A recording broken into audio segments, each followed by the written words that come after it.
kona doa. Damai ni debatana sumurung sian salut roha. Ima maramoti ate-ate do pikiramuna di bagasan Kristus Yesus Tuhatai. Amin.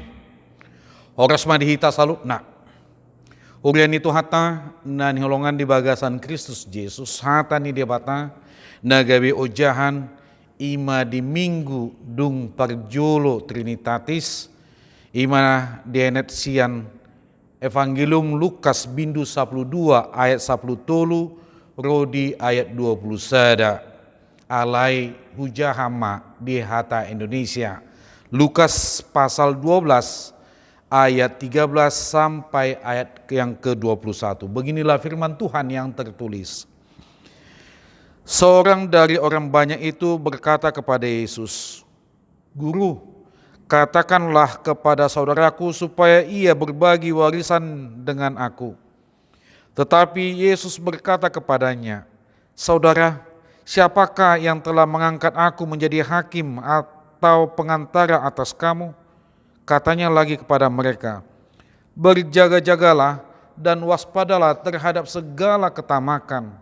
Sebab walaupun seorang berlimpah-limpah hartanya, hidupnya tidaklah tergantung daripada kekayaannya itu." Kemudian ia mengatakan kepada mereka suatu perumpamaan, katanya, "Ada seorang kaya, tanahnya berlimpah-limpah hasilnya. Ia bertanya dalam hatinya, 'Apakah yang harus aku perbuat? Sebab aku tidak mempunyai tempat di mana aku dapat menyimpan hasil tanahku.' Lalu katanya, 'Inilah yang akan aku perbuat. Aku akan merombak lumbung-lumbungku, dan aku akan mendirikan yang lebih besar, dan aku akan menyimpan di dalamnya segala gandum dan barang-barangku.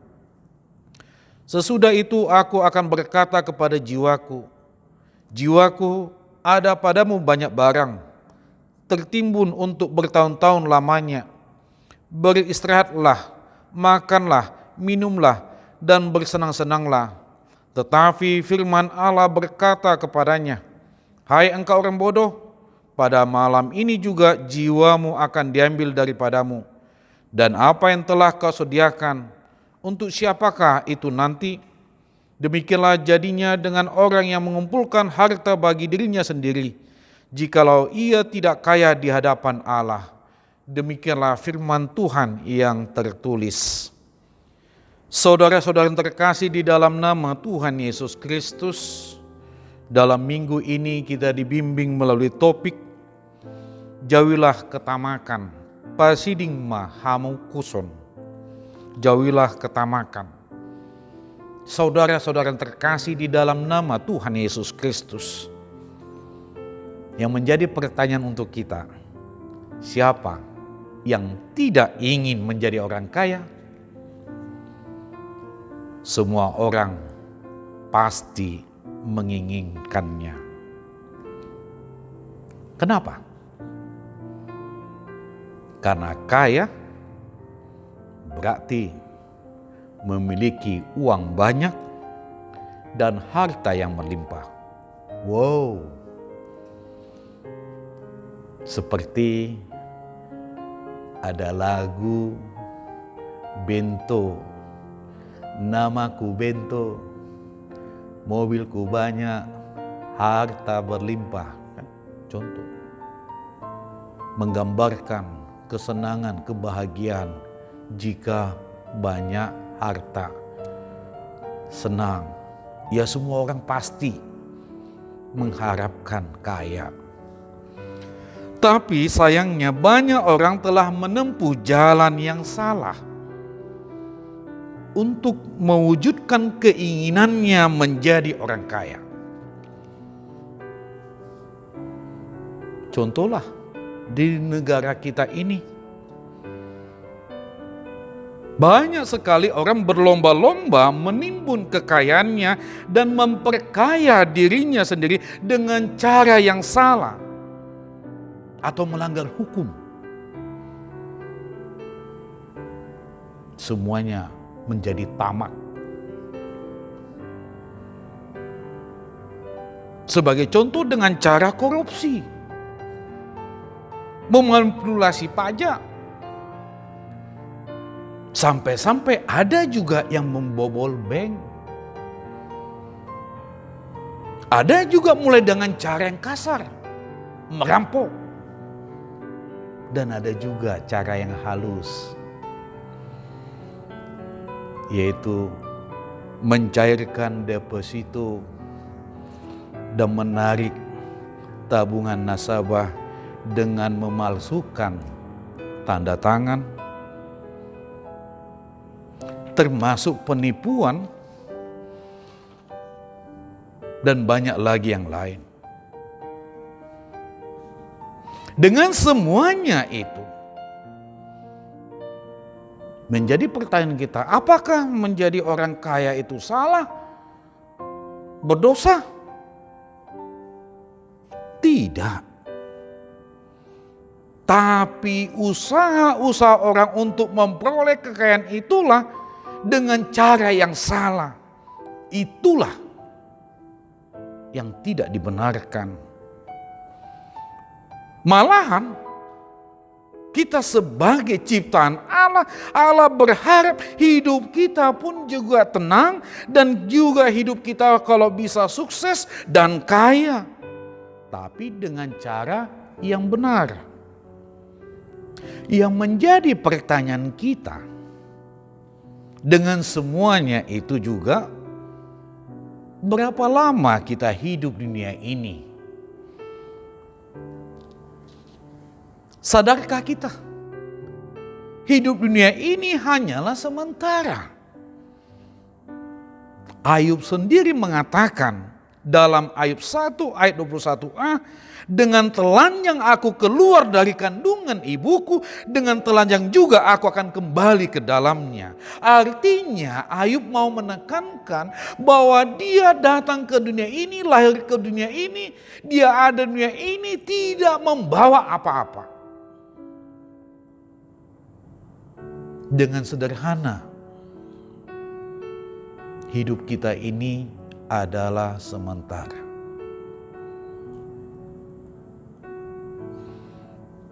Saudara-saudara yang terkasih di dalam nama Tuhan Yesus Kristus, dalam firman Tuhan ini, kalau kita perhatikan, orang yang sangat kaya dikatakan adalah orang kaya yang bodoh. Kenapa? Karena ia beranggapan bahwa segala sesuatu yang ada padanya adalah miliknya. Kita harus ingat, kita ini adalah ciptaan Tuhan. Kita ini disuruh mengelola apa yang telah Tuhan titipkan kepada kita, bukan menjadi pemilik. Dalam 1 Timotius pasal 6 ayat 7 dikatakan, sebab kita tidak membawa sesuatu apa ke dunia dan kita pun tidak dapat membawa apa-apa keluar. Artinya kita harus sadar semua yang kita miliki di dunia ini adalah milik Tuhan. Dan sewaktu-waktu Tuhan bisa mengambil itu dan kita tidak bisa berbuat apa-apa. Kita lihatlah di masa-masa pandemi corona ini, banyak yang sudah mati.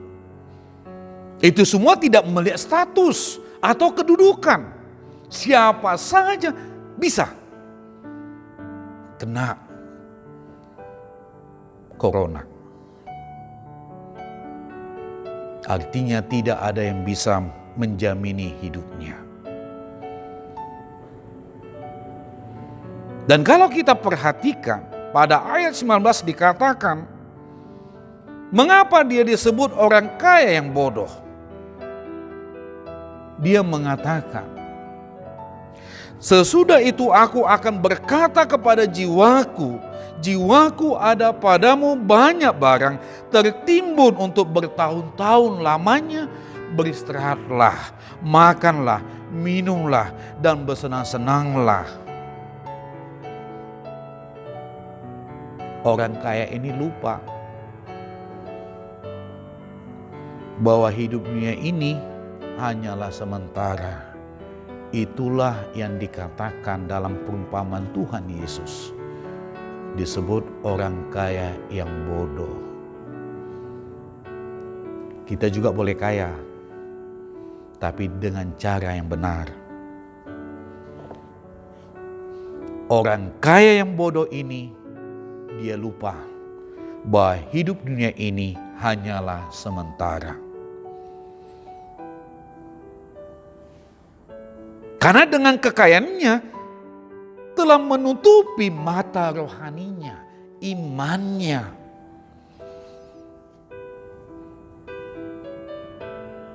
Sampai-sampai di dalam perumpamaan Tuhan Yesus Kristus dikatakan pada ayat 20, "Hai engkau orang bodoh, pada malam ini juga jiwamu akan diambil daripadamu, dan apa telah kau sediakan, untuk siapakah itu nantinya?" Dan ini menarik.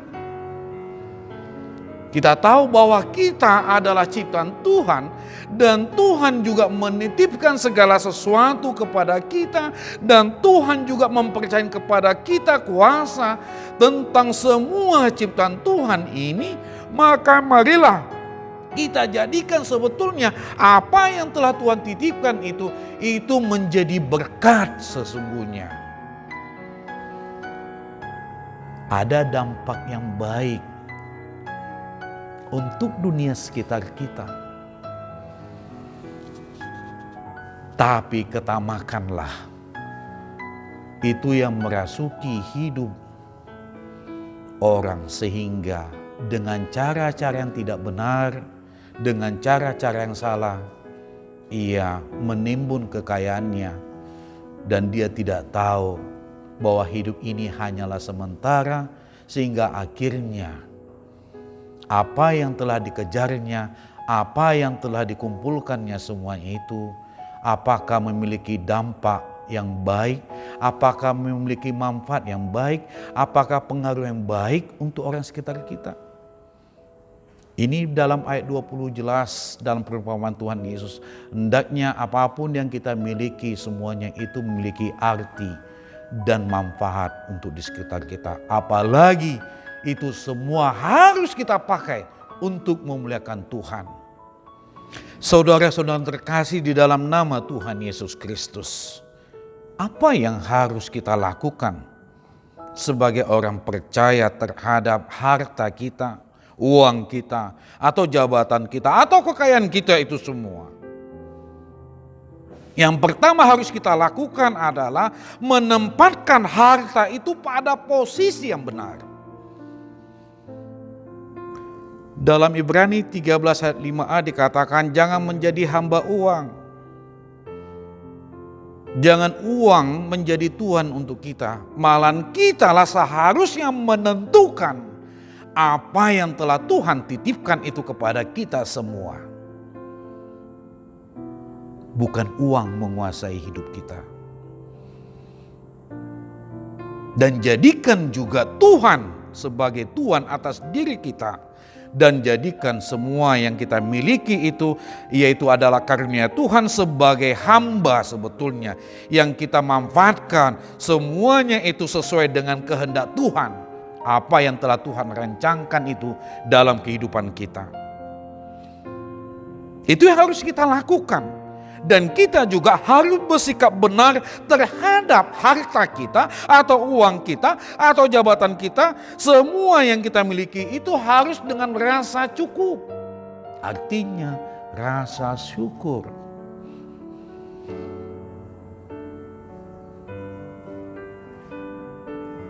Dalam 1 Timotius 6 ayat 6 dikatakan, ibadah itu kalau disertai dengan rasa cukup memberi keuntungan besar loh. Karena dengan rasa syukur, dengan rasa cukup juga menjauhkan diri kita dari ketamakan dan juga yang namanya memburu uang. Dan rasa cukup juga dengan rasa syukur juga membuat kita juga terus mampu mensyukuri hidup ini dan mengucap syukur kepada Tuhan bahwa hidup kita ini bisa juga kita atur dengan baik.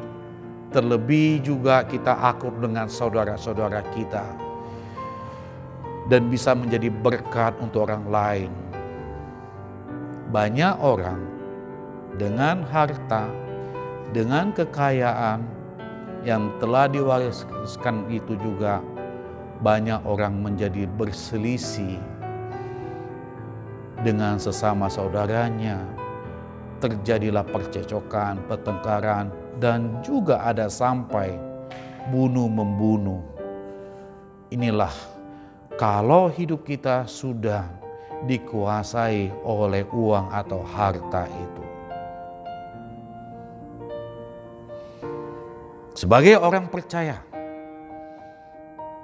kita harus memakai uang dengan benar untuk mendatangkan kegunaan atau manfaatnya itu untuk orang lain, terlebih untuk memuliakan Tuhan. Dalam Amsal 3 ayat 9 dikatakan, harta yang kita miliki itu untuk memuliakan Tuhan. Jadi apapun yang kita miliki itu sebetulnya adalah untuk memuliakan Tuhan. Makanya kalau kita meyakini bahwa hidup ini adalah sementara dan hidup ini adalah karunia Tuhan, maka kita pun juga mampu memakai itu semua apa yang telah kita miliki dengan rasa syukur dan kita jadikan itu juga untuk memuliakan Tuhan. Janganlah kita ini hanya menimbun harta di dunia ini untuk diri kita sendiri. Tapi pakailah uang itu untuk mendukung misi Allah di dunia ini. Jadikanlah hidup kita menjadi berkat dimanapun kita berada. Amin. Tuhan memberkati kita. Ingat, jangan lupa pakai masker. Mari kita berdoa. Terima kasih ya Allah Bapa atas berkat dan karunia-Mu yang Kau berikan kepada kami dan hidup yang telah Kau berikan kepada kami di dalam masa yang begitu sulit yang kami hadapi. Kami bersyukur biarlah Tuhan juga memampukan kami untuk menghadapi itu semua bersama Engkau, sehingga kami pun juga dapat melewati masa-masa yang sulit dan juga kami memakai hidup kami, terlebih harta kami yang telah Kau titipkan kepada kami, supaya itu menjadi berkat dan menjadi alat untuk memuliakan Engkau Tuhan. Jauhilah dari kami ketamakan, supaya kami juga bisa peduli dengan lingkungan kami dan saudara-saudara kami dimanapun kami berada. Jadikanlah kami oleh Tuhan saluran berkat untuk saudara-saudara kami juga dimanapun kami berada. Terima kasih Tuhan, inilah hidup kami. Terimalah doa kami ini melalui anak-Mu Tuhan Yesus Kristus, Tuhan Juru Selamat kami. Amin.